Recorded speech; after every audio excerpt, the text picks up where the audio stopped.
Okay, let's begin. I've started recording. Aditya, mute yourself.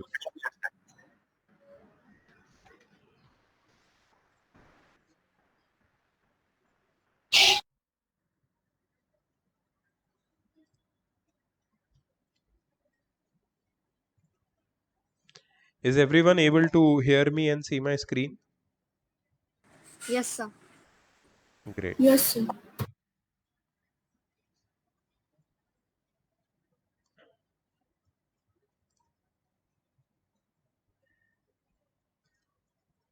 दिख रहा है?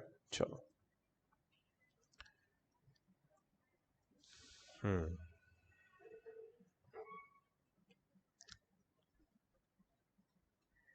So this chapter is about gases. Gases के लिए एक अलग चैप्टर क्यों है? क्योंकि gases का बिहेवियर थोड़ा अलग है. Gases do not behave like the general rules of matter does not apply on gases. For gases there are new rules or laws. So gases behave according to the laws which are applicable to them, only gases, और उसको gas laws बोलते हैं. तीन important चीजें हमको इस chapter में पढ़नी है. That is three important parameters: pressure, volume and temperature, PVT. ये तीनों पैरामीटर्स गैसेस के बिहेवियर को रूल करते हैं अलग अलग कंडीशन में. If you change one of them the other two also gets affected. So these three parameters, they define the behavior of a gas. इसलिए gas laws are based on these three parameters. और इस chapter में हमें इसी के detail में इसी को पढ़ना है. सो गैसेस का अगर तुम काइनेटिक थियरी तुमने पढ़ा ही है definitely, so you know that interparticle attraction is very weak, negligible, and interparticle space is very large. So particles are free to move and they occupy the entire space available to them. अगर किसी container में gas को fill किया है तुमने, just moment please excuse me, just moment.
So, if you fill a container with a gas, it completely occupies the volume of that container. Not a small inch of that container is left without the gas being occupying it. So, gas is everywhere, the particles are everywhere. ठीक है. सो gas का behaviour ही थोड़ा अलग है. ये तो एक छोटा सा एग्जाम्पल था उसका. So all gases show uniform behavior under similar conditions of temperature and pressure, irrespective of their chemical nature or color or odor, which is yet another unique characteristics. अगर तुम्हारे पास बुक है तो ये चीज अंडरलाइन कर लेना. All gases show uniform behavior. ये class 10th में एक चैप्टर आएगा तुम्हें, मोल कॉन्सेप्ट. उसमें एवोगाद्रोज लॉ है एक, which says the same thing. वो यही चीज तुम्हें आगे पढ़नी है क्लास 10th में. All gases show uniform behavior under similar conditions of temperature and pressure, irrespective of their chemical nature. चाहे वो हाइड्रोजन है या ऑक्सीजन है या नाइट्रोजन है या फ्लोरीन है, ब्रोमीन है, आर्गन है, नियोन है, कोई भी गैस, कार्बन डाइऑक्साइड ही क्यों ना हो, कंपाउंड है, एलिमेंट है, डजेंट मैटर. उसका केमिकल नेचर क्या है, लेकिन if you keep all different gases under similar conditions of temperature and pressure, they show uniform behavior, same behavior. That is not there in solids and liquids. Solids and liquids will always behave differently, but gases they don't do that. ठीक है, irrespective of their chemical nature or color or odor, doesn't matter. सी यहाँ पे कुछ basic चीजें बताइए, मैं इतना detail में नहीं पढ़ूंगा इसको, बेसिक चीज है, तुम सबको पता है. Behaviour and characteristic property of gases. Gases are composed of molecules that are in constant random motion, सबको पता है. Kinetic theory helps in explaining the simple relationship that exists between pressure, volume and the temperature. P, V और T के बीच में क्या relation है, ये हमें काइनेटिक थियरी बताता है. कॉम्पोजिशन. कॉम्पोजिशन मतलब गैसेस किससे बना है, टाइनी पार्टिकल से बना है. They move in all possible directions in all possible speeds, so they have varying kinetic energy. They are never at rest, particles of gases. They are always in continuous random motions. They are very small in size as compared to the volume occupied by the gas. तो ये जो room है, यहाँ पे जो gas है, जितना भी गैस है, जितना भी एयर है, उसका जो वॉल्यूम है, that is very small as compared to the volume of this room, because the particles are very small and they are very far away from each other. Gases have neither a fixed volume nor a fixed shape. इसको explain करने की कोई जरूरत नहीं है. 8th standard में पढ़ा है तुमने, मैटर चैप्टर, फर्स्ट चैप्टर का, फिजिक्स में भी और केमिस्ट्री में भी. उसमें यही बोला था, गैसेस के पास फिक्स वॉल्यूम नहीं होता है, फिक्स्ड शेप भी नहीं होता है. They take the shape of the container in which they are filled. Balloon में फिल करोगे तो बलून का शेप ले लेंगे, कोई सिलेंडर में फिल करोगे तो सिलेंडर का शेप ले लेंगे. फिक्स्ड वॉल्यूम भी नहीं होता उनके पास. अब एक बलून है, you have certain amount of gas in it, you can fill a little bit more gas, it will expand a little bit more. Fixed volume नहीं है गैस का. It can be compressed into any volume which you desire. और थोड़ा gas बाहर निकाल लोगे तो भी बलून को कोई फर्क नहीं पड़ेगा, उसका शेप वैसे ही रहेगा. ज्यादा गैस निकाल लोगे तो बलून फिर फ्लैट हो जाएगा. ठीक है. सो they don't have any fixed volume or shape. Gases exert pressure in all directions. सारी डायरेक्शन में प्रेशर एग्जर्ट करते हैं.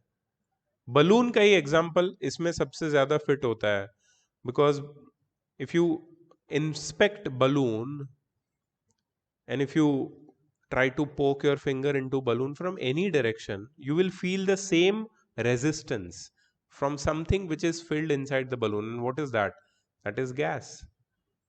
तो जो गैस बलून के अंदर है वो हर डायरेक्शन में इक्वल प्रेशर एक्सर्ट कर रहा है. You can try by compressing the balloon in all the direction, up down left right front back, same pressure. So gases exert pressure in all direction. तो ये क्यों होता है पता है? Because of collisions of molecules with the walls of the container. छोटे छोटे molecules जो कंटेनर है उसके साथ कोलाइड करते हैं, and when they collide they exert pressure on it, and that's why balloon appears to be inflated. ठीक है, that is due to the continuous collisions of the particles with the walls of the container in which that gas is filled. It has been found that at a given temperature, time and area, same number of molecules of gas strike against the walls of the container. Amazing.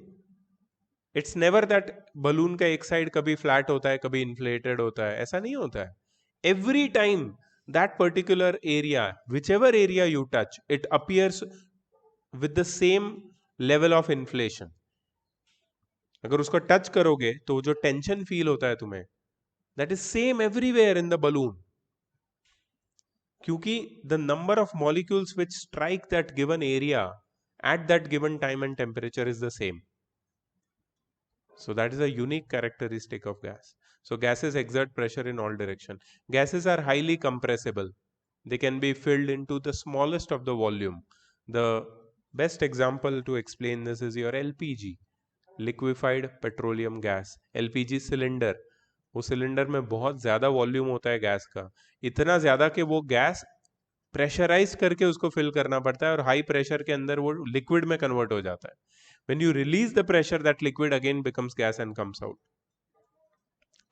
Gases are highly expansible. Highly compressible तो है लेकिन expansible भी है. They can expand up to infinity, ऐसा बोला जाता है. वो कितना भी चाहे एक्सपांड कर लो वो कर लेंगे. इसका मतलब क्या है? सपोज ये रूम है, यहां पे मैं वैक्यूम बना देता हूं, कोई गैस नहीं है, कुछ नहीं है, vacuum, and then I add only 1 centimetre cube or 1 ml of gas in this room, 1 ml of oxygen. That 1 ml of oxygen जो सिर्फ इतना सा है उसका volume 1 centimetre cube will occupy the whole room. मतलब वो एक्सपांड हो गया पूरे रूम में. ठीक है. So they are highly expansible. When enclosed gas is heated, kinetic energy of molecule increases. Thus, the molecules start moving faster and faster, farther apart from each other, resulting in increase in the volume of gas. तो ये कब होता है? Hot air balloon देखा होगा तुमने. Hot air balloon की air को जब हीट करते हैं तो एयर एक्सपांड करता है. एयर एक्सपांड होती है तो बलून में ज़्यादा से ज़्यादा स्पेस ऑक्यूपाई करती है, बलून पूरा इन्फ्लेट हो जाता है और वो जो हॉट एयर है उसकी डेंसिटी भी कम होती है तो it rises up. So on heating any gas its volume increases. Temperature volume relationship. Pressure का भी बताया मैंने. If you put pressure volume decreases, temperature increases. So these 3 things are interrelated. Gases have low density, तुम्हें भी पता है. Density का मतलब है मास पर यूनिट वॉल्यूम. हमने पढ़ा है ये फिजिक्स में. Density is mass per unit volume, mass upon volume. Gases का सबसे लीस्ट होता है डेंसिटी, क्योंकि वो ज्यादा से ज्यादा वॉल्यूम में कम से कम मास ऑक्यूपाई करता है. कम से कम मास होता है उसका ज्यादा से ज्यादा वॉल्यूम में. सो मास अपॉन वॉल्यूम का रेशियो बहुत छोटा होता है. दैट मीन्स डेंसिटी बहुत कम होती है. Gases have a tendency, natural tendency to mix with one another. Diffusion, क्योंकि वो इंटर पार्टिकल स्पेसेस इतने लार्ज होते हैं that two gases are brought in contact with each other, their molecules mix with each other in such a manner that a homogeneous gaseous mixture is formed. Just a moment.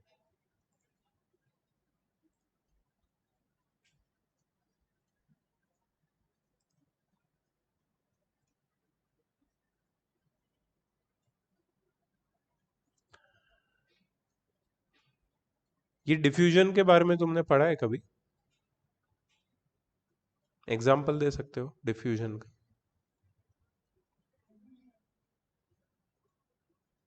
Biology. Air. Air is a mixture. What is the example of diffusion in air? Diffusion is mixing of two gases. ठीक है.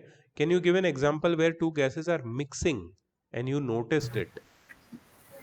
H2O. Two gases mix in photosynthesis.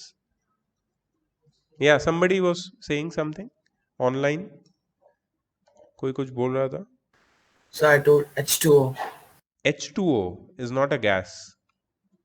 I want two gases to be mixing with each other. That is diffusion.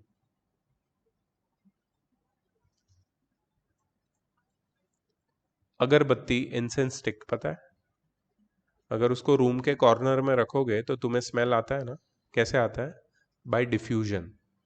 The gases coming out from that incense stick mix with the air of the room and they diffuse with each other, and they, because the particles of gases are in continuous random motion, they reach you. The smell of hot food, cooking food, तुरंत तुम्हें smell आता है because of diffusion. So ये diffusion है, because particles are very small, they mix with each other, they are in continuous random motion, so they reach you. ठीक है. Gases can be liquefied. That's one more characteristic. Gases को इतना pressurise कर सकते हो तुम कि वो लिक्विफाई हो जाएगा after the particles they come together. ये तुमने काइनेटिक थियरी ऑफ गैसेस में पढ़ा होगा कि when particles come together of gases, they finally turn into liquid because the interparticle spaces become so less that they actually get converted into liquid. On further pressurizing, it can also become a solid, but that's not practically possible. You can see that in little bit in solid carbon dioxide, dry ice. Dry ice में होता है ये. Even what is that process जिसमें liquid solid से direct gas बनता है, liquid नहीं बनता है? Sorry, sublimation and deposition. इसमें भी हमें देखने मिलता है कि कोई भी गैस को अगर तुम कूल करो, प्रेशराइज करने की भी जरूरत नहीं है, दे सबलाइम, दे डिपॉजिट, तो गैस से डायरेक्ट सॉलिड, सॉलिड से डायरेक्ट गैस बन सकता है. So gases in the same way can be liquefied. उनको प्रेशर अप्लाई करना पड़ता है और कूल करना पड़ता है. Now the next topic is molecular motion, relationship of temperature, pressure and volume. According to the kinetic model, particles or molecules of a substance are in constant random motion, so they possess kinetic energy. Average kinetic energy of particle is directly proportional to its absolute temperature. As temperature increases, molecular motion increases. When temperature decreases, molecular motion decreases. This suggests that when the temperature is zero, molecular motion ceases to act. तुम्हें पता है what is the least temperature where molecular motion ceases?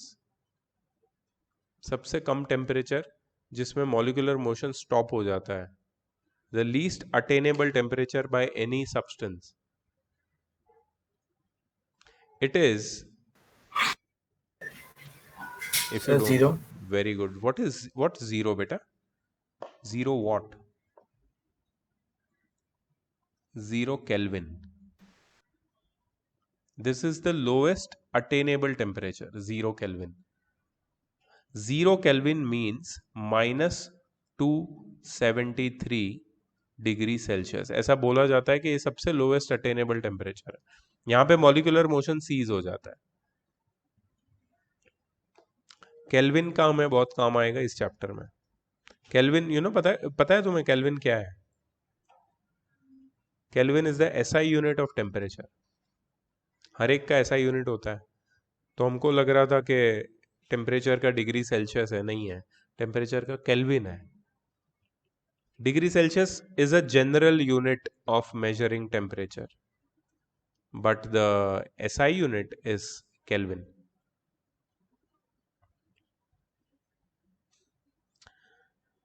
So this suggests that when the temperature is zero, molecular motion ceases. This fact is applied in defining a scale of temperature called Kelvin scale. Kelvin scale is called the absolute scale of temperature, जो हम लोग अभी use करेंगे. The temperature at which molecular motion completely ceases. बार बार वो लोग mention कर रहे हैं theoretical concept. Theoretical concept ही है, because we have not noticed in front of our eyes what happens at minus 273 degrees Celsius. So that's why it's a theoretical concept. और उसी theoretical concept पे एक scale बनाया गया जिसपे जीरो को वो minus 273 डिग्री सेल्सियस से इक्वल कर दिया, मतलब 0 Kelvin. So that Kelvin scale is representing this temperature in which 0 degree is the temperature at which molecular motion stops or ceases. Absolute zero or 0 Kelvin is equal to minus 273 degrees Celsius. Obviously, temperatures lower than absolute zero are not possible. Lowest attainable temperature है वो. When a gas is enclosed in a vessel, it exerts uniform pressure on the walls of the containing vessel. The reason is that particles of the gas collide with each other and with the walls of the containing vessel. Since a large number of particles suffer collision with the wall, an appreciable force acts on the wall. The force exerted on unit area of the wall of the vessel is equal to the pressure of the gas. तो हमेशा हम जब बात करते हैं pressure of the gas. What is that pressure? Pressure is force exerted on unit area of the wall in which the gas is contained. Pressure is force upon area, हम सबको पता है, वही है यहाँ भी. But pressure exerted by gas is force exerted by that gas, particles of that gas on the wall of the container. And how much wall? Unit area of the wall. When the temperature of the gas is increased, keeping its volume constant, the average kinetic energy of the gas molecules increases and therefore average speed of the molecule increases. The molecules now strike the walls of the container with greater momentum because more speed, more momentum, and the rate of collision also increases. So force increases, and which results in the increase in pressure exerted by gas. तो suppose एक सबसे best example है pressure cooker. क्या होता है pressure cooker में? तुम उसको टाइटली क्लोज कर देते हो, ऊपर एक ही आउटलेट है, दैट इज दैट विसल. ठीक है, उधर से ही गैस बाहर आ सकता है, बाकी तो पूरा टाइटली पैक्ड है. तो उसमें तुम क्या करते हो, नीचे से you give heat to the contents, और जो भी कंटेंट्स है, सपोज वाटर है, it starts evaporating, water vapour accumulate होने लगता है. वाटर वेपर का भी टेम्परेचर बढ़ रहा है because the heat is continuously provided. So what will happen, the kinetic energy of this water vapour increases and it applies pressure on the walls of that pressure cooker. इसलिए उसको pressure cooker बोलते हैं, because everything is cooked under pressure, because heat is giving or increasing that pressure. So temperature and pressure are directly related. If volume is kept constant, temperature is directly proportional to the pressure and vice versa. मतलब temperature बढ़ाओगे तो pressure भी बढ़ेगा. Bore हो रहा है क्या? I don't care bore हो रहा है, यही चैप्टर है, इसमें और कुछ नया स्टोरी में नहीं ला सकता ना. ठीक है, सो सुनो आराम से, समझने की कोशिश करो. We will come to the main part. Main part is that gas laws, जो फॉर्मूला है, और उसको अप्लाई करके न्यूमेरिकल्स को सॉल्व करना है. बट जब तक तुम थियरी नहीं समझोगे, क्लियर नहीं होगा कि कैसे बढ़ता है प्रेशर टेम्परेचर बढ़ाने से. अगर ये क्वेश्चन का आंसर नहीं मिलता है तो कोई मतलब नहीं है. You can do it as a formality. अब शुरू करते हैं हमारे चैप्टर के साथ, गैस लॉज. अब यहां से वो चैप्टर शुरू होता है, ये तो सिर्फ इंट्रोडक्शन था. The behavior of a gas under known conditions of pressure, volume and temperature is described by laws known as gas laws. Standard variables for gas laws are three, that is your volume, pressure and temperature. All gases are similar in their physical behavior. They expand and contract equally under similar conditions of temperature and pressure. ये मैंने पहले ही बताया था तुमको. For a given mass of gas, a change in one or more than one variable, that is pressure, volume and temperature, results in a change in the remaining variable. अगर तुम pressure, volume या temperature को change, किसी एक को change करोगे तो बाकी दो भी चेंज हो जाएंगे. सबसे पहले हम शुरू करते हैं वॉल्यूम के साथ. बहुत सारी चीज तुम्हें नोट करनी पड़ेगी. अगर तुम्हारे पास टेक्स्ट बुक है तो उसमें भी अंडरलाइन कर सकते हो, नहीं है टेक्स्ट बुक तो लिख सकते हो. मैं रिकॉर्ड भी कर रहा हूँ, बहुत सारे ऑप्शन है अपने पास. बट कीप इन माइंड कि ये जितनी भी चीज़ें मैं बताऊंगा, अगर तुम भूल गए इसको तो न्यूमेरिकल सॉल्व नहीं कर पाओगे. You won't be able to solve numericals. उसके लिए तो लर्न करना पड़ेगा. तो let me start with the first parameter which governs the gas laws, that is volume. Volume का मतलब क्या होता है Bhargav? Exactly, space occupied. Volume का मतलब होता है स्पेस ऑक्यूपाइड. ठीक है, तो इसको हम मेजर करते हैं कितना स्पेस ऑक्यूपाई हो रहा है by some units which are given over here. और ये यूनिट्स का इंटर कन्वर्जन तुम्हें बहुत अच्छे से आना चाहिए. सो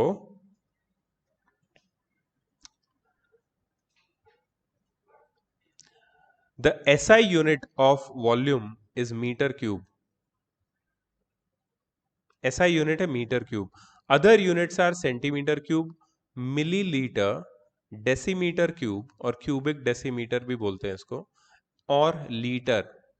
कितने यूनिट हो गए?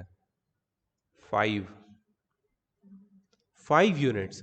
Out of these 5 units you can get numerical in any unit, but you have to make sure that every time you get a numerical, you make sure that the thing which has to be found and the thing which is given, they both are in the same unit. अगर तुम्हें जो दिया है volume वो metre cube में है, तो जो तुम ढूंढोगे वॉल्यूम वो भी मीटर क्यूब में होना चाहिए, या तो दोनों सेंटीमीटर क्यूब में या तो दोनों मिलीलीटर में. You cannot work with different units. जैसे हम न्यूमेरिकल्स में जनरली करते हैं, we always work with similar units. तो यहाँ पे इन पांचों के बीच में क्या रिलेशन है आपस में, वो क्लैरिटी होनी चाहिए. ये क्लैरिटी मैं तुम्हें देता हूं यहाँ पे.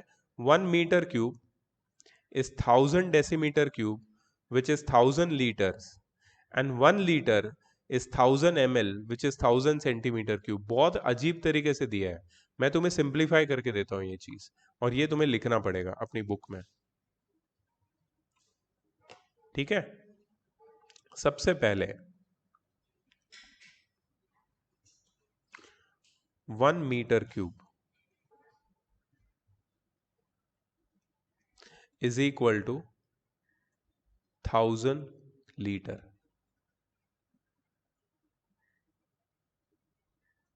वन मीटर क्यूब 1000 लीटर, हमेशा याद रखना है इसको. ठीक है?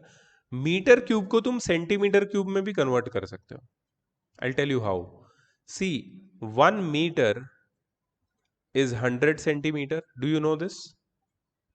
अब मैं अगर इसको क्यूब करूंगा ना, तो यहां भी क्यूब करना पड़ेगा, लेकिन हम सिर्फ यूनिट को क्यूब नहीं करते, हम नंबर को भी क्यूब करते हैं.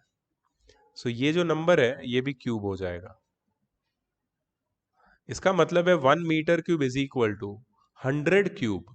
100 क्यूब मतलब 100 इंटू 100 इंटू 100. 100 को खुद से ही 3 बार मल्टीप्लाई करोगे, कितने जीरो आएंगे? 6 जीरोस, मतलब 10⁻⁶ सेंटीमीटर क्यूब. 10⁻⁵ होता है 1 लाख. 10⁻⁶ होता है 10 लाख, मतलब 1 metre cube is 10 lakh centimetre cube. तो तुम्हें ये याद रखना है, ये याद रखना है, ये याद रखना है. ये दो हो गए मीटर क्यूब वाले. चलो आगे बढ़ते हैं.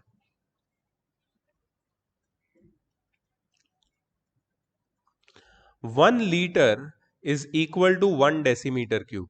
कभी कभी डेसीमीटर क्यूब एक फेवरेट यूनिट है तुम्हारे टेक्स्ट बुक में. साइंस फिजिक्स में भी गैस लॉग्स में डेसीमीटर क्यूब को काफी यूज करते हैं. Decimetre cube is litre. 1 decimetre cube is 1 litre. ठीक है? अच्छा, you must know this. 1 litre is equal to 1000 ml. पता? 1 लीटर में 1000 ml होता है. और एक है 1 ml is equal to 1 cc. You know what is cc? cc is centimetre cube. Cubic centimetre भी बोलते हैं इसको. Cubic centimetre, cubic centimetre, centimetre cube, cc और ml सब एक है. 1 ml 1 cc 1 centimetre cube, cubic centimetre, कैसे भी बोलो उसको. 1 ml इज 1 सेंटीमीटर क्यूब. इसका यह मतलब है कि 1 लीटर में कितने सेंटीमीटर क्यूब होंगे? 1000 cc या सेंटीमीटर क्यूब.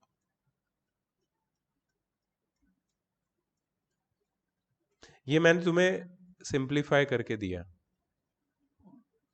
ताकि तुम्हें कन्वर्जन में तकलीफ ना हो.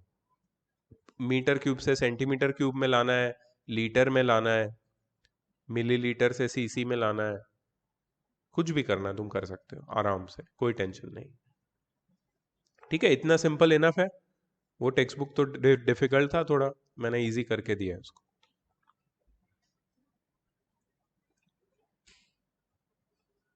First parameter complete, volume. बस इतना ही जानना है वॉल्यूम के बारे में.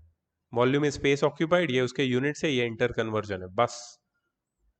अब इससे हम लोग न्यूमेरिकल्स में डील करेंगे. अब आता है प्रेशर. देखो, प्रेशर के बारे में हमने फिजिक्स में ऑलरेडी पढ़ा है. This is chemistry and you must be wondering ये कैसे कॉमन आ गया टॉपिक. तो होता है because chemistry is study of matter, और स्टडी ऑफ मैटर में मैटर की कैरेक्टरिस्टिक हमको समझनी पड़ती है, और मैटर की कैरेक्टरिस्टिक्स में उसकी जो फिजिकल प्रॉपर्टीज है, जो उसके पैरामीटर्स है, उसको भी समझना पड़ता है। और गैसेस का सबसे इंपॉर्टेंट फिजिकल पैरामीटर उसका प्रेशर होता है। वॉल्यूम, प्रेशर फिजिक्स की क्वांटिटीज है, लेकिन मैटर को समझने के लिए हमें केमिस्ट्री में भी काम आती है। तो प्रेशर बहुत इंपॉर्टेंट पैरामीटर है। हमें ऑलरेडी प्रेशर पता है, फोर्स अपॉन एरिया होता है, ये सब हमें पता है, हम लोग इसके ऊपर नहीं जाएंगे। एटमॉस्फेरिक प्रेशर हमने ऑल डिटेल में पढ़ लिया है फिजिक्स में, 4th चैप्टर में, इफ यू रिमेंबर। वो क्या था वो प्रेशर मेजर करने का इंस्ट्रूमेंट, बैरोमीटर, है ना? बैरोमीटर, फिर अलग अलग टाइप के बैरोमीटर, उसमें जाना नहीं है अपने को। We have to deal with the units. तो डू यू रिमेंबर कि प्रेशर जब इंट्रोड्यूस हुआ टॉपिक, तो कौन सा यूनिट हम यूज करते थे? Pascal. Pressure is force upon area, और न्यूटन पर मीटर स्क्वायर, न्यूटन पर मीटर स्क्वायर को हम पास्कल भी बोलते हैं, इफ यू रिमेंबर। ठीक है, तो पास्कल एक ऐसा यूनिट है जो सिर्फ फिजिक्स में यूज होता है, और सॉलिड्स के लिए ज्यादा यूज होता है, सॉलिड्स और लिक्विड्स के लिए। बट गैसेस के लिए पास्कल का यूज नहीं है, गैसेस के लिए पास्कल का यूज नहीं है। तो गैसेस के लिए कुछ दूसरे यूनिट्स है जो हमको ज्यादा यूज करने पड़ेंगे। इनमें से एक है ATM, standard atmospheric pressure, ATM, atmosphere भी बोलते हैं इसको। 1 atm, 1 atm is equal to 76 centimeter of hg. Let me write it down separately for you, इसको भी तुम नोट कर सकते हो। प्रेशर का सबसे कॉमनली यूज्ड यूनिट हमारे चैप्टर में होगा ATM, and 1 atm is equal to 76 centimeter of hg. Now I don't have to tell you what is centimeter of hg, that is height of the mercury column in the barometer, if you remember। 100 centimetre की tube में mercury को लेके उल्टा करके अगर glass straw में हमने डाल के थंब को हटा लिया, तो जो हाइट ऑफ मर्क्यूरी कॉलम था वो 76 आता था, when it is normal atmospheric pressure, which is also equal to 0.76 meter of hg, which is also equal to 760 mm of hg। तो या तो एटीएम में आएगा तुम्हें प्रेशर, या तो सेंटीमीटर ऑफ एचजी, या तो मीटर ऑफ एचजी, या तो एमएम ऑफ एचजी। मतलब ये तुम्हारे majorly used units of pressure है in this chapter.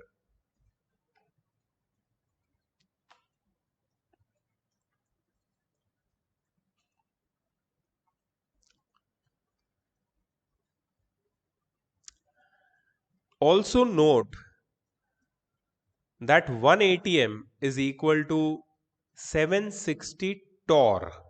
torr is one more unit, TORR, तुम्हारी बुक में भी दिया है, but you will not find it in any of the numerical, generally you will not find it। तो लिख के रखो, कभी बाय चांस पूछ लिया फिल इन द ब्लैंक्स में या ऑब्जेक्टिव्स में, तो तुम्हें याद रहना चाहिए।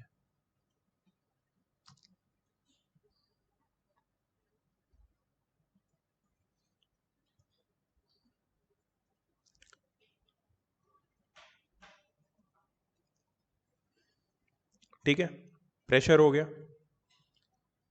ठीक है, कौन सा यूनिट समझ में आया? एटीएम या फिर एमएम ऑफ एचजी वाला यूनिट, और कोई यूनिट हमको काम नहीं आएगा। Third parameter is the temperature.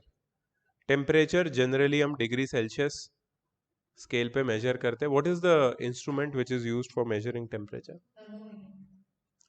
Thermometer पे अलग अलग स्केल्स होते हैं, डिग्री सेल्सियस स्केल हो, केल्विन स्केल, या फिर Fahrenheit scale. We are going to deal with degree Celsius and Kelvin, nothing else. इसका भी एक चीज बता देता हूं तुमको मैं।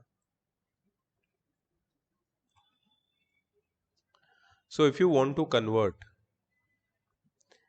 केल्विन टू डिग्री सेल्सियस, तुम्हें एक चीज याद रखनी है कि 0 केल्विन इज -273 डिग्री सेल्सियस। ठीक है, तो इसको देख के मुझे समझ में आता है कि केल्विन से डिग्री सेल्सियस जब मुझे कन्वर्ट करना होता है तो I have to subtract 273 from my Kelvin temperature to get degree Celsius temperature. Kelvin to degree Celsius, subtract 273. Degree Celsius to Kelvin,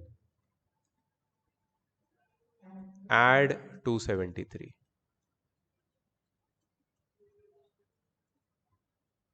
तो सपोज मेरे गैस का टेम्परेचर है 10 डिग्री सेल्सियस, केल्विन में कितना होगा?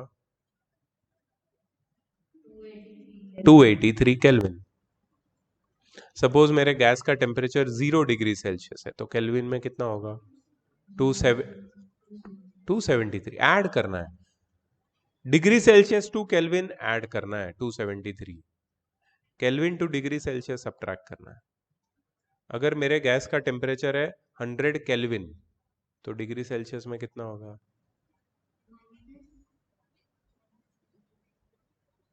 So what we'll do is 100 minus 273, which is minus 173. Sorry, 100 minus, हाँ correct, minus 173 degree Celsius. ठीक है, तो you can just remember this much and तुम्हारा टेम्परेचर का भी टेकन केयर हो गया। सो 3 हो गए वॉल्यूम, कैसे हम लोग को डील करना है उसके साथ। देन तुम्हारा प्रेशर हो गया और तुम्हारा टेम्परेचर हो गया। अब मुझे ये बताओ कि how good you are with calculations. If you are not good then stop, because you are going to lose marks in this chapter. And if you think कि कल एग्जाम होने वाली है और साइड में कैलकुलेटर रख के अपना काम हो जाएगा, ठीक है, so you can do that, you can cheat yourself for a day, but आगे तुम्हें फिर से वही तकलीफ होगी। लेकिन देखो, फिर से मैं बताऊंगा कि if you are not good with calculations, this subject is not for you. You have to be good, you have to learn somehow, you have to get your way around. You cannot deal with calculator all your life, right? There are higher studies where calculator is must, मतलब बिना calculator पे engineering में हमने भी use किया यार, लेकिन 12th तक तो अलाउड नहीं है हमारे आईसीएसई सीबीएसई में। हाँ, आईसीएसई में है, आईएससी में है, आई एम सॉरी, सीबीएसई में नहीं है। एंड आईजीसीएसई में भी कैलकुलेटर अलाउड है, हाँ हाँ 9 से। तो they have different concept, we don't have now. So if your calculation part is not strong, अभी डिफिकल्टी शुरू हो जाएगी तुम्हारे लिए, बिकॉज एवरीथिंग, सी कन्वर्जन ये सब तो हो गया, इजी हो जाएगा, but everything in the end comes with a lot of big calculations, multiplications, divisions, and I cannot help that. मतलब मैं वो नहीं सिखा सकता तुमको कि डिवाइड कैसे करना है या मल्टीप्लाई कैसे करना, that's not the idea here in this chapter. ठीक है, अब यहां तक थियरी खत्म हो गई, अब डायरेक्ट एप्लीकेशन शुरू हो जाएगा। 3 लॉज है and we just have to focus के अब आगे क्या है, रिलेशनशिप्स कौन से पढ़ने हैं अपने को। सबसे पहला रिलेशनशिप है प्रेशर एंड वॉल्यूम रिलेशनशिप। इसमें एक एक्सपेरिमेंट, ऑब्जर्वेशन सब दिखाया है, लेकिन मैं तुम्हें सिंपल क्वेश्चन पूछता हूं कि किसी भी गैस पे अगर प्रेशर एक्सर्ट करोगे तो उसके वॉल्यूम पे क्या इफेक्ट होगा? So can I tell? Yes please. Yes, so if the pressure will increase, the volume will decrease. Exactly, so if pressure increases volume decreases. यहाँ पे लिखा है नीचे कंक्लूजन में, सिंपल है, कुछ पढ़ने की जरूरत नहीं, सीधा कंक्लूजन को देखोगे तुम्हें तुरंत आइडिया आएगा। It's a common sense. Increase in pressure at constant temperature causes decrease in volume of a gas. एक चीज यहाँ पे न्यू है एंड जरूरी है, वो constant temperature. You have to maintain the constant temperature, so if you go on applying pressure you also have to cool the gas, because only then the temperature will be constant. तुम बोलोगे cool करने से temperature कम होगा, constant कैसे होगा? लेकिन pressure increase करने से टेम्परेचर बढ़ेगा ना, काइनेटिक एनर्जी बढ़ेगी, कोलिजन्स बढ़ेंगे, तो टेम्परेचर बढ़ेगा। उसको ठंडा रखने के लिए, कांस्टेंट रखने के लिए कूलिंग भी करना पड़ेगा. So if you cool and apply pressure, volume decreases by increasing pressure. Means temperature remains constant. And if the volume of the fixed mass of a gas at constant temperature is decreased, the pressure of the gas increases. And उसका उल्टा भी true है. Pressure decrease करोगे तो volume increase होगा eight constant temperature. ठीक है. सो इससे एक बहुत ही इंपॉर्टेंट लॉ हमें पढ़ना है, that is Boyle's law. Robert Boyle systematically studied the relationship between pressure and volume of gas. In 1662, he found that at constant temperature, if the volume of the fixed mass of a dry gas decreased by half when the pressure on it was doubled, जब pressure double किया तो volume half हो गया, and it became 4 times its original volume when the pressure was decreased to 1/4. He described this behavior in the form of a law which is known as Boyle's law. अब theory point of view से बता रहा हूं. Remember, they might ask you what is Boyle's law. State Boyle's law. They might ask you. It's not कि सिर्फ इसमें से numericals ही आएंगे, थियरी तो मैं नहीं पढ़ के जाऊंगा, ऐसा नहीं है. Boyle's law बहुत सिंपल है. Volume of a given mass of dry gas is inversely proportional to its pressure at constant temperature. ये तुम्हें लर्न करना पड़ेगा. तुम्हें पता है ये क्या है कि वॉल्यूम डिक्रीज होता है अगर प्रेशर बढ़ता है तो, मतलब volume and pressure are inversely proportional at constant temperature. सिर्फ इसको टेक्निकल टर्म्स के साथ रिप्रेजेंट करना है टू गेट फुल मार्क्स. ठीक है. बॉयल्स लॉ हो गया स्टेटमेंट. मैथमेटिकल एक्सप्रेशन देखो बॉयल्स लॉ का, ये इसका डेरिवेशन है. बहुत इजी है, पूछेंगे नहीं वो लोग, डेरिवेशन नहीं पूछते हैं. Derivation nobody asks. They are concerned with the final formula and that statement. That's it. But फिर भी easy है, मैं तुम्हें बता देता हूं क्या लिखा है. प्लीज देखो यहां पे. Suppose a gas occupies volume V1 when its pressure is P1. So V1 is inversely proportional to P1 or V1 is equal to K by P1. What is K? Constant of proportionality. और अगर P1 और V1 को एक साथ कर दिया, मतलब cross multiply कर दिया, तो we get P1 V1 is equal to K which is constant. Now if V2 is the volume occupied by the same gas when the pressure is P2, so V2 is inversely proportional to P2 or V2 is equal to K by P2 or P2 V2 is equal to K which is constant. मतलब P1 V1 भी K है, P2 V2 भी K है. इसका मतलब है P1 V1 is equal to P2 V2 is equal to K at constant temperature. This is called Boyle's laws equation. ये relationship जो मैथमेटिकल डेरिवेशन है ये नहीं पूछेंगे, बहुत इजी है, फिर भी नहीं पूछेंगे. तुम्हें याद क्या रखना है ये मैं तुम्हें बता देता हूं. You have to remember Boyle's law as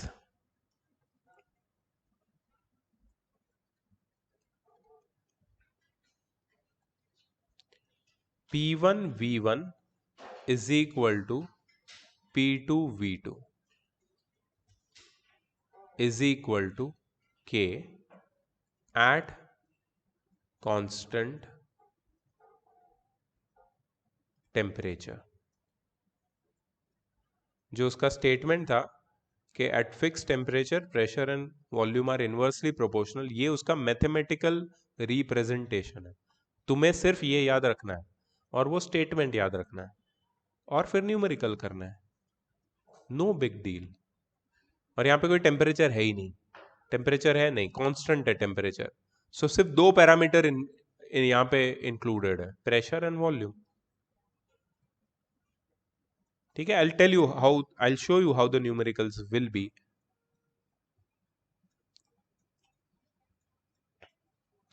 अच्छा, ये और एक चीज है, इसके ऊपर क्वेश्चन आ सकते हैं. Graphical verification of Boyle's law. सबसे पहला ग्राफ प्लॉट किया है volume versus reciprocal of pressure and it is a straight line. इसका ये मतलब है कि volume is directly proportional to the reciprocal of pressure or volume is inversely proportional to pressure. Temperature being constant, ये जो तुम्हें ग्राफ का slope दिख रहा है ना, slope is not a new quantity for all of you. पता है तुमको स्लोप क्या है? Rise upon run.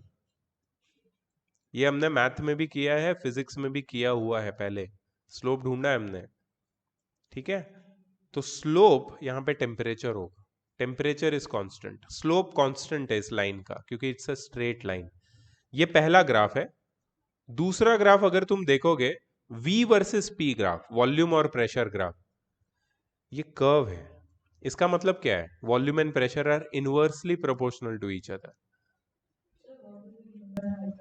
Hyperbola is name of a shape.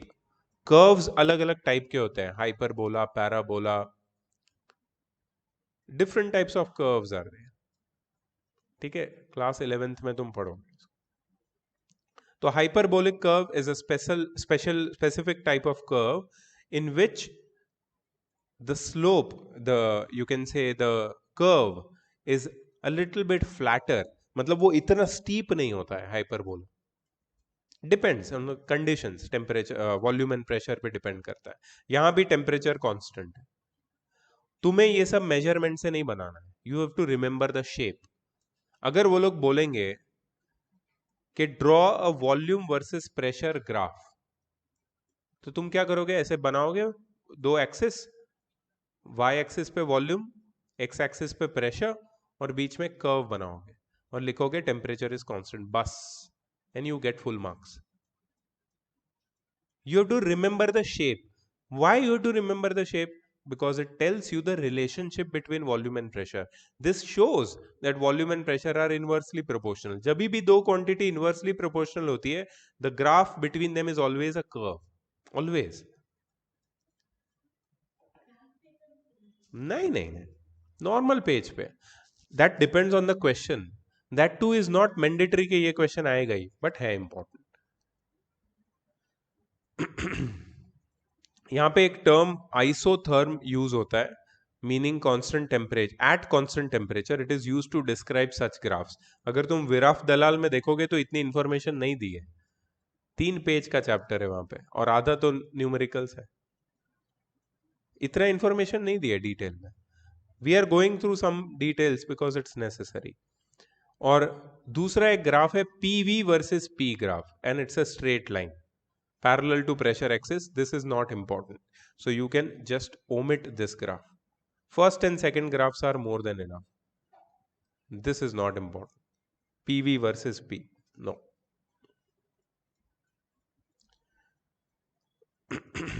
So यहाँ पे फिर से Boyle's law को explain किया है in terms of molecular motion. Boyle's law में हो क्या रहा है? Pressure increase हो रहा है, volume decrease हो रहा है. क्या होता है प्रेशर इंक्रीज करने से? प्रेशर इंक्रीज करने से the particles come together, and when the particles come together they occupy lesser and lesser space, and hence the volume decreases. ये पूरा चीज यहाँ पे एक्सप्लेन किया है. तुम जितना प्रेशर इंक्रीज करोगे उतना वॉल्यूम डिक्रीज होगा. If U double the pressure, the volume will become half. If you make the pressure 4 times, the volume will become 1/4, because the relationship of pressure and volume.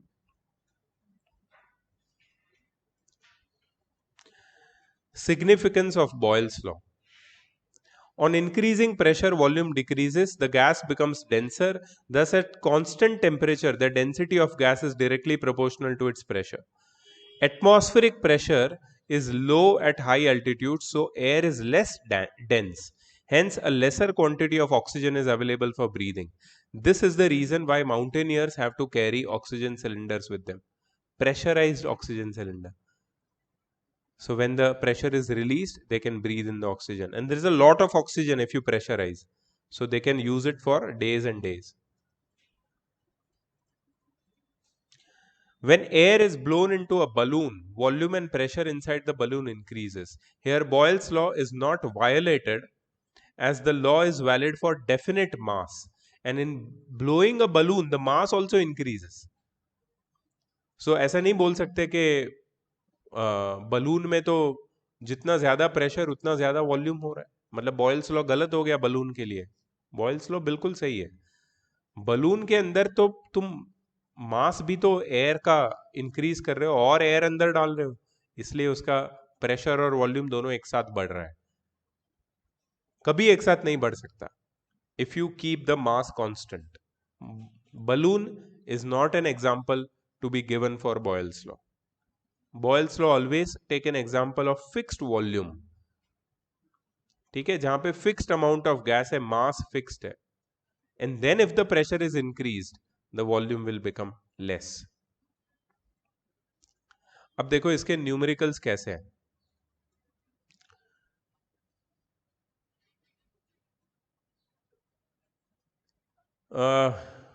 Let me give an example from here only. I will take one example only.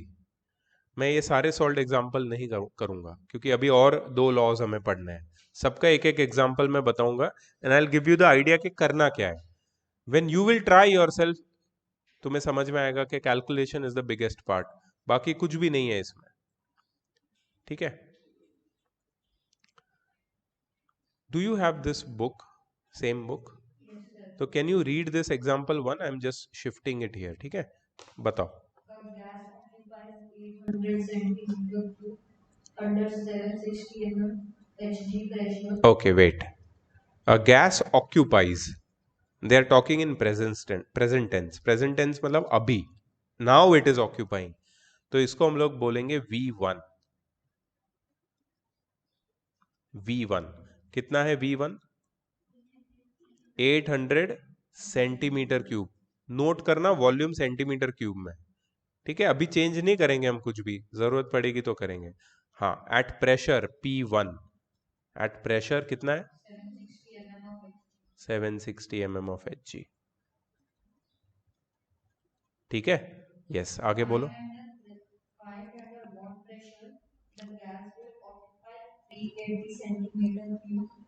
The temperature remaining constant.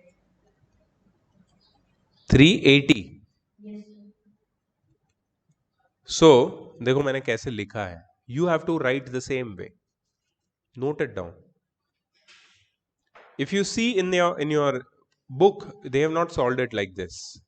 मैं तुम्हें easy तरीका दिखा रहा हूं लिखने का और solve करने का भी. ठीक है. सो ये क्या है? These are initial condition. अभी जो कंडीशन है वो, तो यहां पे हम लोग लिखेंगे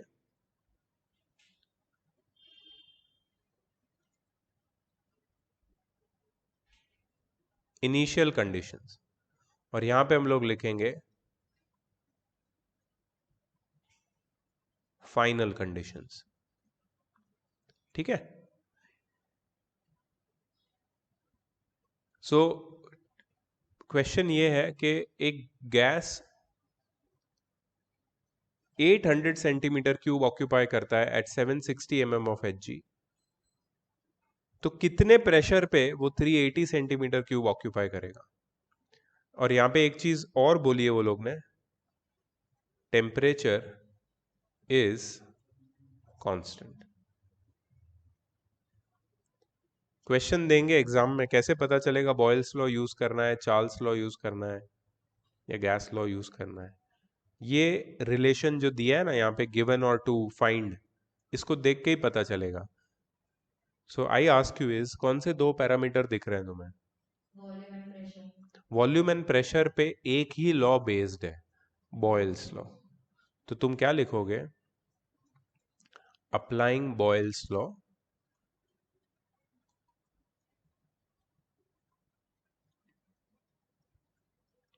you will not write any statement of Boyle's law, anything.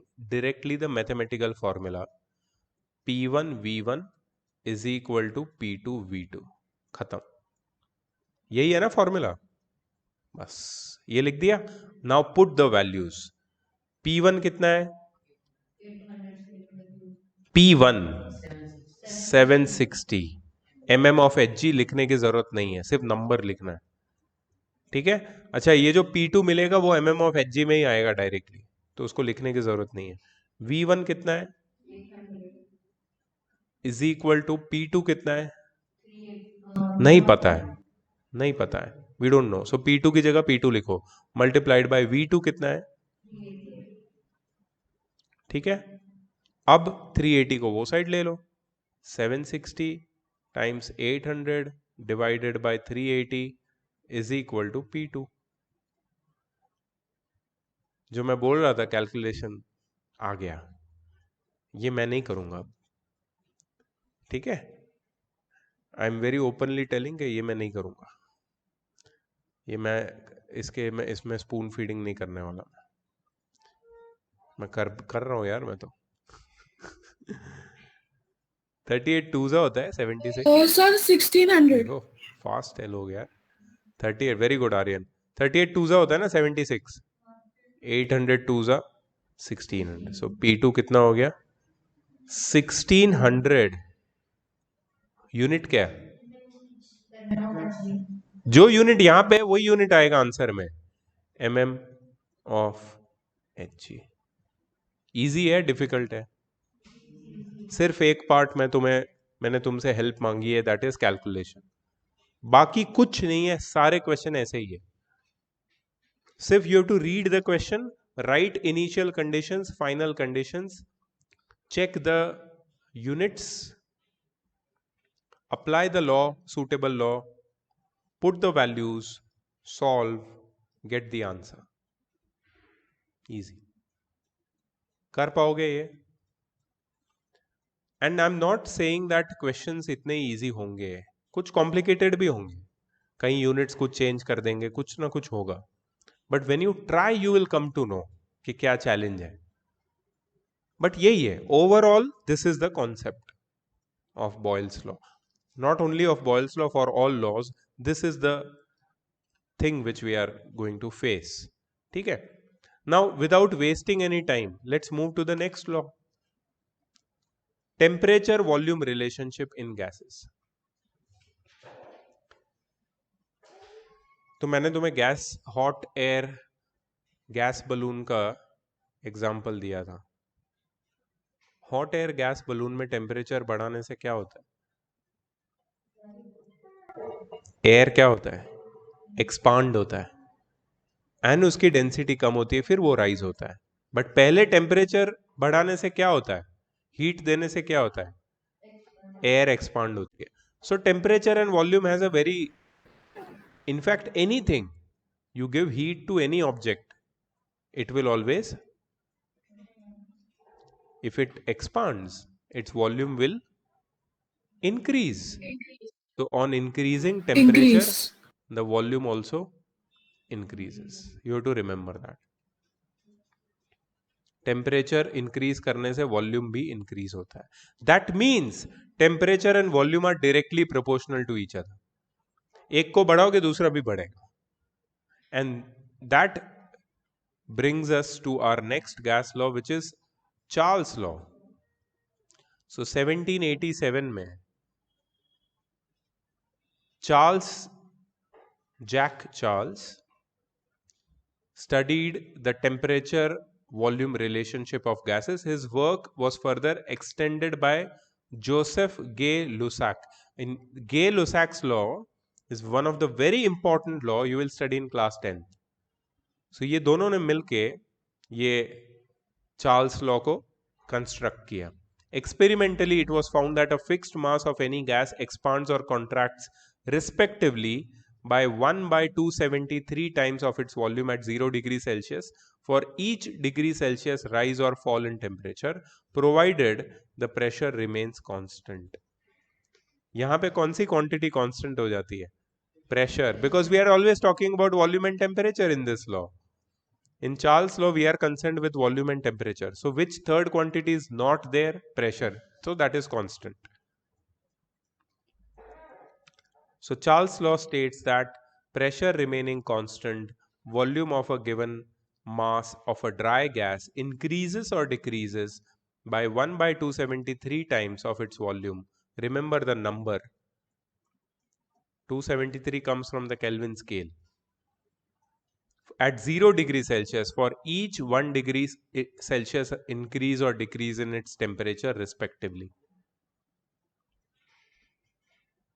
यहाँ पे डिग्री सेल्सियस की जगह अगर तुम केल्विन बोलोगे तो भी परफेक्ट है, लॉ में कोई फर्क नहीं होएगा. इनफैक्ट लॉ और ज्यादा सही हो जाएगा. केल्विन लिखोगे तो सही है ज्यादा. इसका मैथमेटिकल एक्सप्रेशन ये लोग ने डिराइव किया है. I am not going to go into the derivation is not there. What I want you to see is the final mathematical expression, that is V is directly proportional to T. V is directly proportional to T and V by T is equal to constant. वहां पे क्या था? PV is equal to constant था, याद है? P1 V1 is equal to P2 V2. यहां पे क्या आएगा? V by T is constant, so V1 by T1 is equal to V2 by T2. Second formula. Charles' law may be restated as, this is another, you can say, another statement for Charles' law. Another statement. You can write this as well. This is not wrong. अगर ये लिखा तो गलत नहीं है, ठीक है? Volume of a given mass of a dry gas is directly proportional to its absolute or Kelvin temperature if pressure remains constant.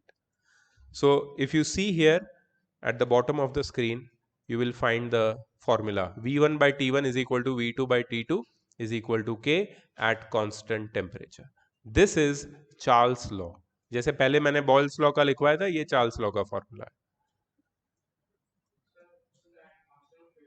Constant pressure, मैंने temperature बोला, sorry. Constant pressure.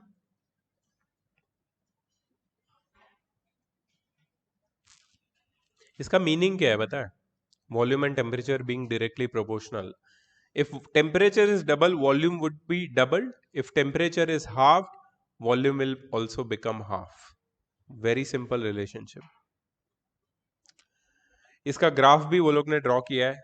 Not important. Isobar graph है. Class 11th में study करोगे, अभी इसकी कोई जरूरत नहीं. इसको सीधा सीधा स्किप करो.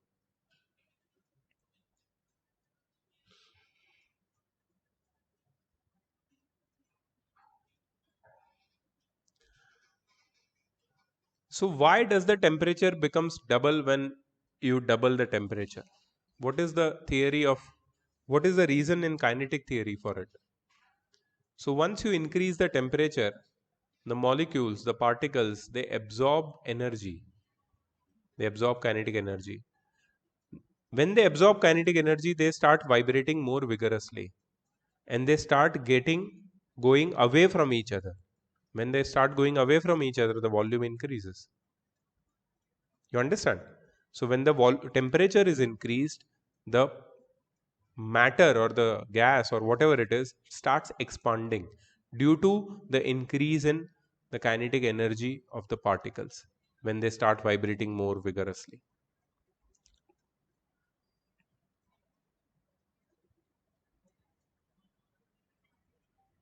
हॉट एयर बलून का एग्जाम्पल भी दी है.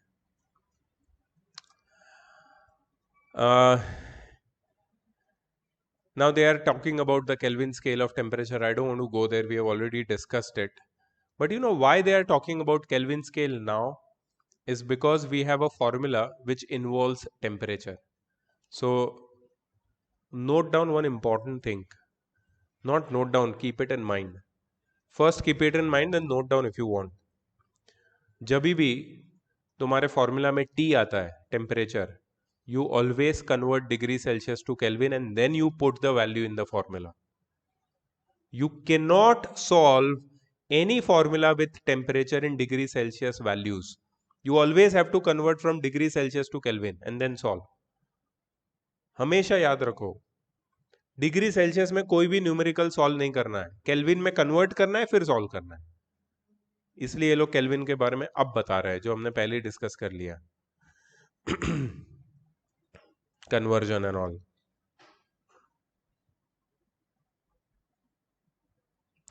अच्छा, कुछ चीजें हैं इंपॉर्टेंट है यहाँ पे. No degree sign is written for absolute temperature values. मतलब केल्विन में डिग्री नहीं लिखते हम. अगर टेम्परेचर है 0 केल्विन तो we just write 0 and we write K. We don't write degree. There is no need of degree. Degree सिर्फ Celsius में लिखा जाता है. The size of 1 degree on Kelvin scale is same as the size of 1 degree on Celsius scale. मतलब अगर temperature 1 degree rise होता है Celsius scale में, so it is equivalent to 1 Kelvin rise in Kelvin scale. 1 degree value on degree Celsius scale is equal to 1 degree value on Kelvin scale. Same. The real advantage of Kelvin scale is that it makes application and use of gas law simple. Even more significantly, all values on Kelvin scale are positive. Negative value आती ही नहीं है. Degree Celsius में तो negative भी होता है, kelvin में कोई नेगेटिव है ही नहीं, क्योंकि सबसे लोएस्ट अटेनेबल टेम्परेचर 0 केल्विन है, उससे लो कोई टेम्परेचर होता ही नहीं है. तो कैलकुलेशन सिंपल होता है माइनस साइन नहीं होने की वजह से. इसलिए मैंने बोला टेम्परेचर जब भी आएगा डिग्री सेल्सियस टू केल्विन करो and then you solve, you will never get wrong answer. तो अभी सेम चीज करना है. I want you to orally tell me the next question so I can solve and show it to you. So I will first write here initial conditions and final conditions.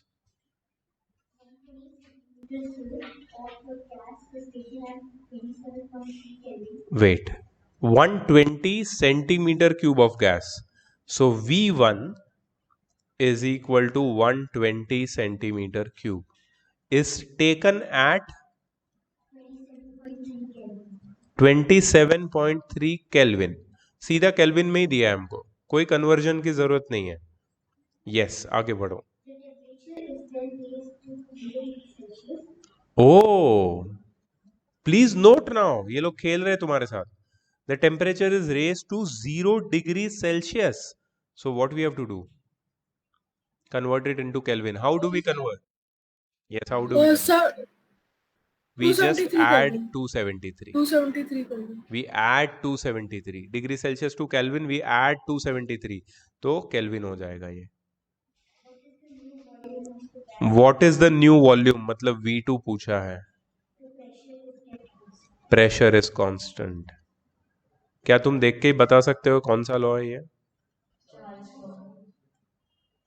Exam में भी कर लोगे, याद रहेगा ना, याद तो रखना ही पड़ेगा, है ना. फॉर्मूला क्या है? V1/T1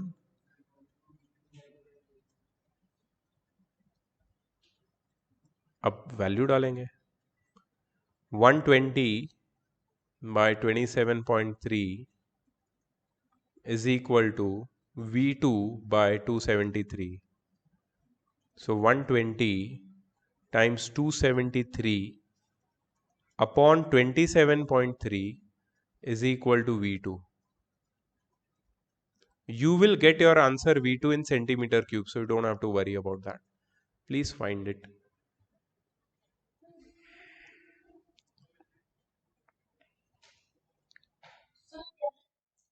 Yes, please. Sir, can I? The answer will be Centimeter cube. 1200.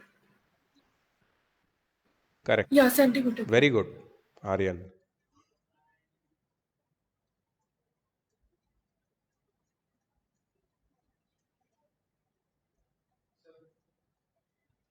Yes.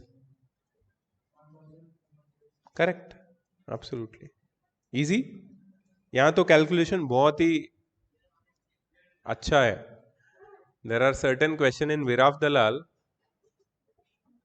कुछ भी नंबर दे रहे हैं वो लोग, कुछ भी नंबर, बड़े बड़े नंबर, मतलब कैलकुलेशन में आधा घंटा लगता है बच्चों को. ऐसे क्वेश्चन में नंबर दिए हुए जानबूझ के तकलीफ देने के लिए, और कुछ नहीं है बात. So this is 1200 centimetre cube. या but the method is more और लेस द सेम. एप्लीकेशन यही है, यही एप्लीकेशन तुम्हें अलग अलग सिचुएशन में करना है, नथिंग न्यू. ठीक है, तो चार्ल्स लॉ भी हो गया. अब आता है गैस लॉ या फिर gas equation. So gas law या gas equation is the mixture of Boyle's law and Charles law. I'll show you separately. What is Boyle's law? P1 V1 is equal to, ये है तुम्हारा Boyle's law. What is Charles' law? V1/T1 equals V2/T2.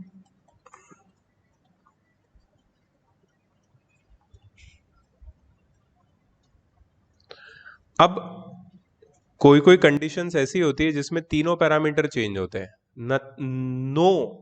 None of the quantities are constant.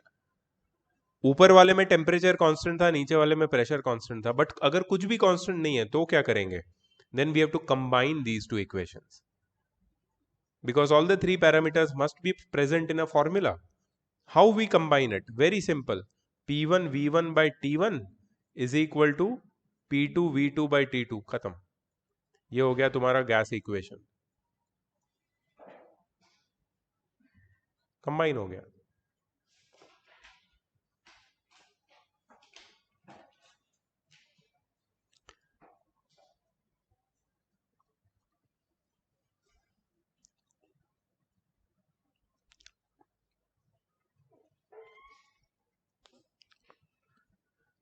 सबसे ज्यादा interesting question gas equation के, Boyle's law Charles law के है ही question, but जो challenging question, interesting question है, सब गैस इक्वेशन के आते हैं. और यहाँ पे कैलकुलेशन और थोड़ा बड़ा हो जाता है, बट फॉर्मूला सिंपल है. It is just the combination of Boyle's law and Charles law. None of the parameter is constant, so you apply gas equation. यही 3 फॉर्मूला है पूरे चैप्टर में, और कुछ नहीं है, यही 3 formula. So you have to, while solving numericals, just ask yourself that सब कुछ सही जा रहा है, quantities convert की मैंने, unit सही है, put the values, get the answer. You will get. Law सही apply करना है तुम्हें. Now I'm going to give you one new idea. Standard temperature and pressure, STP. इस चैप्टर के न्यूमेरिकल्स में सबसे ज्यादा यूज हुआ है ये टर्म एसटीपी. एसटीपी एसटीपी बहुत यूज होता है. एसटीपी या फिर एनटीपी. एसटीपी का मतलब होता है स्टैंडर्ड टेम्परेचर एंड प्रेशर, या फिर normal temperature and pressure. So what is this standard temperature and pressure? Always remember, standard temperature is 0 degree Celsius. 0 degree Celsius या फिर 273 kelvin. And standard pressure is 760 mm of Hg और 76 centimetre of Hg और 180 m, जो हमने पहले ही पढ़ा है. But standard temperature 0 kelvin मत ले लेना, 0 डिग्री सेल्सियस या फिर 273 केल्विन है. सो तुम्हें कैसे बोलेंगे क्वेश्चन में? A gas is at STP. इसका मतलब उसका टेम्परेचर 273 केल्विन है और उसका प्रेशर 760 mm ऑफ Hg है. Occupies this much volume. Volume मिल गया. Find the volume occupied at this temperature and pressure. फिर तुम्हें ये गैस इक्वेशन में वैल्यू डाल के सॉल्व करना है. But bar bar word use होगा एसटीपी. एसटीपी का क्या मतलब है वो याद रखना है तुम्हें. एसटीपी क्या है? ठीक है, चलो let's, without going into the details of all this, let's go to this one of the question and solve it properly. ठीक है, चलो. Who will dictate? Gas law का एक क्वेश्चन है ये, ऑलमोस्ट लास्ट क्वेश्चन है. Gas is enclosed in a cylinder under STP. Okay okay. So ये initial condition के अंडर आएगा. Gas is stored. You have, ये सारे वर्ड प्रॉब्लम है. You have to be very careful in understanding के ये लोग इनिशियल कंडीशन की बात कर रहे हैं या फाइनल. सो हमेशा जब प्रेजेंट टेंस में बात करेंगे ना, गैस इज स्टोर्ड, मतलब वो इनिशियल कंडीशन है. व्हाट विल बी ऐसे कुछ पूछेंगे तो वो फाइनल हो जाएगा. And then you have to note down के इनिशियल क्या है, फाइनल क्या है. So initial conditions, final conditions. ठीक है, इनिशियल कंडीशन बताओ. At what temperature does the volume एक मिनट. एट एसटीपी तुमने बोला ना, वॉल्यूम है दिया है. yes, volume of the enclosed gas becomes 1/6 of the initial volume. अच्छा, ऐसे बोला है. मतलब गैस को एसटीपी पे स्टोर किया है. ठीक है, तो टेम्परेचर हो जाएगा 273 केल्विन. मैं डिग्री सेल्सियस लिखूंगा ही नहीं क्योंकि हमें तो केल्विन में ही कैलकुलेशन करना है. प्रेशर हो जाएगा 760 mm ऑफ Hg और वॉल्यूम नहीं पता है. वॉल्यूम को मैं ले लेता हूं V. V, हाँ V1, I am sorry, P1 V1 T1, I am sorry about that, but volume को मैं ले रहा हूं यहाँ पे V. What V, let's take V centimetre cube, क्योंकि कुछ बोला नहीं है वॉल्यूम में. ठीक है, can you read the question again, I want. Gas is enclosed in a cylinder under STP conditions. Correct. At what temperature does the volume of the enclosed gas become 1/6 of its initial volume, pressure remaining constant? Oh, pressure remaining constant. Pressure क्यों constant रखा है?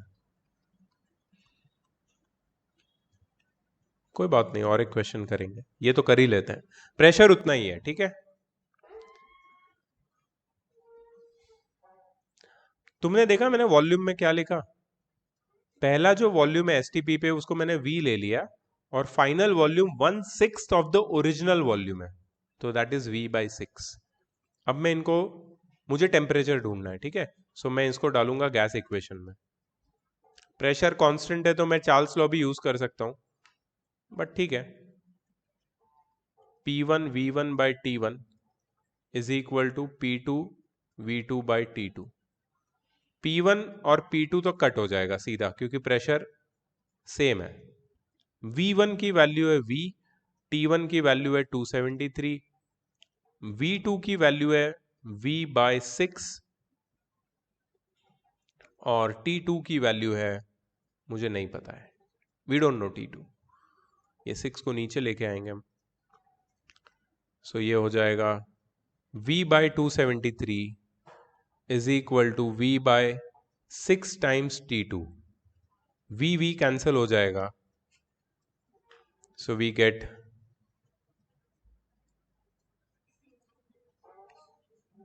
yes 6 T2 is equal to 273, या T2 is equal to 273/6. Can you tell me Kelvin में answer कितना है? 3 से cut भी कर सकते हो, 3 2 3 9 9 91 ना, 91/2 मतलब 45.5 केल्विन. चेक करो आंसर सही है. 45.5 Kelvin. अभी एक ऐसा क्वेश्चन दो मुझे जिसमें तीनों चेंज हो रहा है, नथिंग इज कांस्टेंट. एक बार चेक कर लो क्वेश्चन. Example 12. हाँ, तीनों चेंज हो रहा है. Great, tell me. Pressure of a gas at STP is doubled. Okay, एक minute. Pressure of a gas at STP is doubled. एक मिनट. Initial conditions.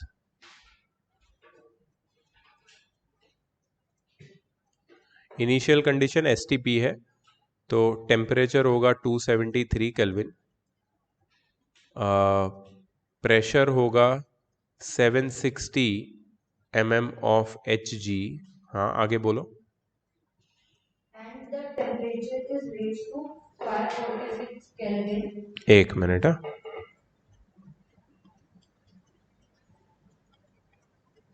देखो टेम्परेचर हो गया 546 केल्विन, और प्रेशर को डबल कर दिया, तो प्रेशर हो जाएगा 2 टाइम्स 760, है ना, mm ऑफ Hg. हाँ बताओ. What is the final volume of the gas? But initial volume के बारे में कुछ बोला ही नहीं है, फिर से पढ़ो. Pressure of a gas at STP is doubled and the temperature is raised to 546 Kelvin. What is the final volume of the gas?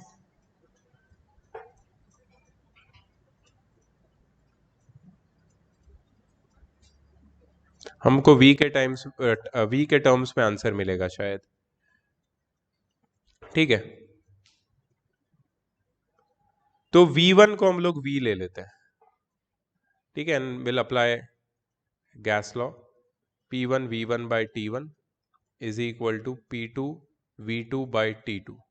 What is P1? 760 times V1 is V times T1 is 273. ठीक है, P2 is 2 times 760, V2 को V2 ही रखते हैं यहाँ पे, और bye T2 which is 546। अब इसको सॉल्व कर लेंगे।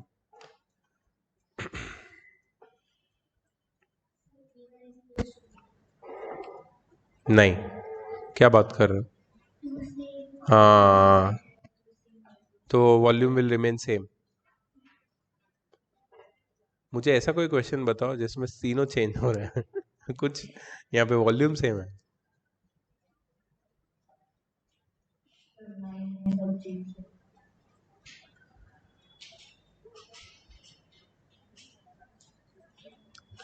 So let me solve this first. पहले तो 760 कट जाएगा दोनों साइड से, ठीक है।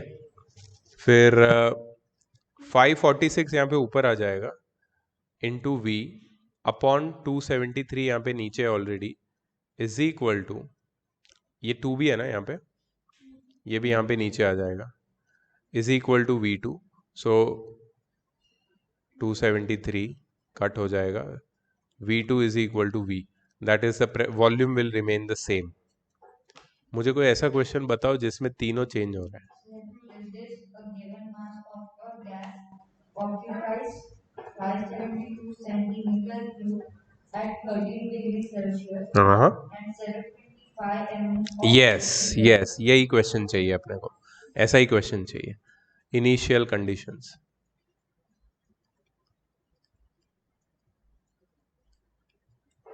हाँ, क्या बोल रहे हो, फिर से बोलो। a given mass of a gas occupies 572 centimeter cube at 13 degrees Celsius. 570 2 centimetre cube at 13 degrees Celsius. 13 Yes. इसको केल्विन में कर देते हैं अभी। 13 प्लस 273 बताओ। 286. श्योर? ओके,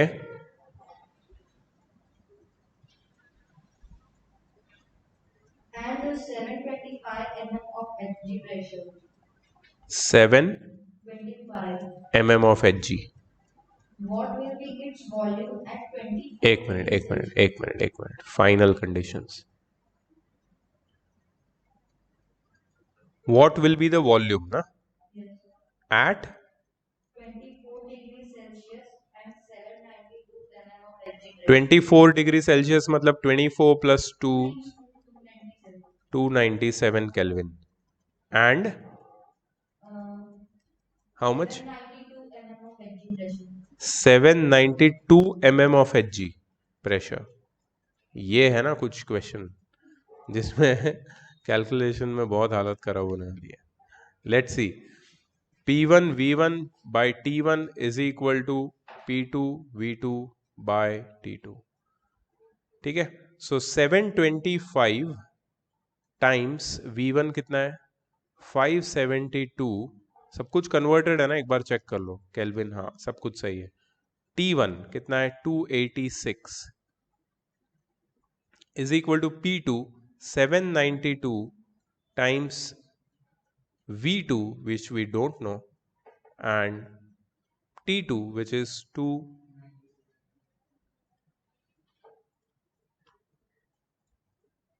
ठीक है। So we'll bring everything together, 725 times 572 times 297 divided by 286 times 792 is equal to V2. This looks like it. Let's see. Did it? हो गया, आंसर भी आ गया। हाँ, मैं वही बोलूँगा, मतलब पक्का कैलकुलेटर, इतना जल्दी आंसर आ गया। अगर इफ यू आस्क मी कि सर इसको करने का इजीएस्ट वे कौन सा है, तो मैं तुम्हें बोलूंगा कि जो कट होता है ना, कट करो पहले। 2 से 4 से 8 से जैसे भी कट होता है कट करो। 3 से हो रहा है तो उससे करो, 5 से हो रहा है तो उससे करो। कट करके सिंप्लीफाई करो, फिर मल्टीप्लाई और डिवाइड बाद में एंड में, और कोई तरीका नहीं है।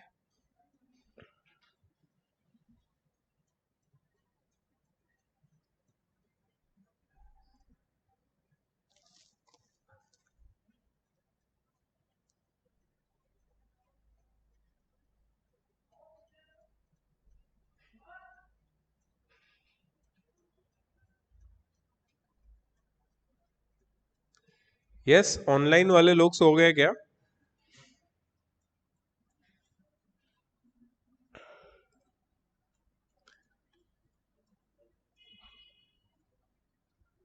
बताओ यार, किसी को आंसर आया तो।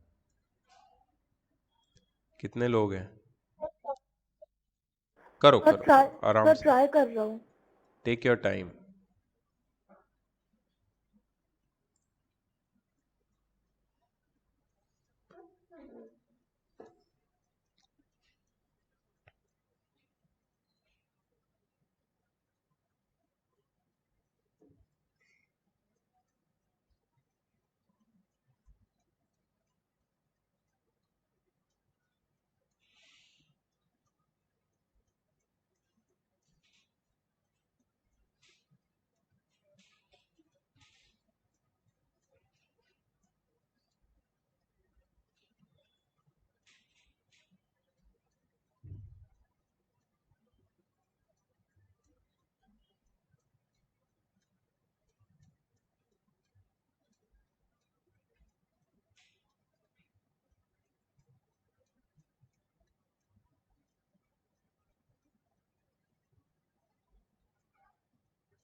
फाइव 36.25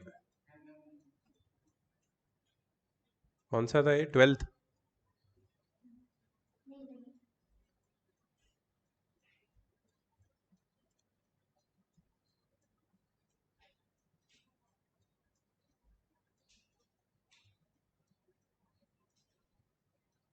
टेंथ क्वेश्चन है ना? मेरी बुक में 10th है। सर मुझे 543.75 आ रहा है। 543.75 देख के पता है या रियली कैलकुलेट किया? हाँ हाँ सर मेरे Very को भी good. 543.7 वेरी गुड, कैंसिल करके आ गया। Very good. अगर इतने कैलकुलेशंस तुम कर लोगे ना तो डन, फिर हो गया। बस यही है, चैप्टर खत्म हो गया chapter.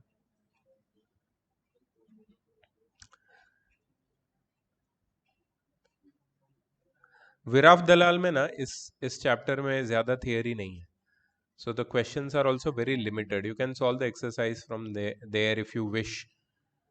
It's not necessary to do it from here this chapter because इसमें कुछ ज्यादा ही बड़ा है। उसका मिस्टेक समझ में आया देखो? ठीक है, so I will end this class now. The chapter is over. Now you have to practice. ठीक है, at home you need to solve all the numericals which are there in your book. हर एक part के अलग अलग numericals है, वो सब solve कर लो, इनफ है उतना, और लॉज याद कर लो। ठीक है, I am stopping the recording. Let's see, let's hope that it gets recorded.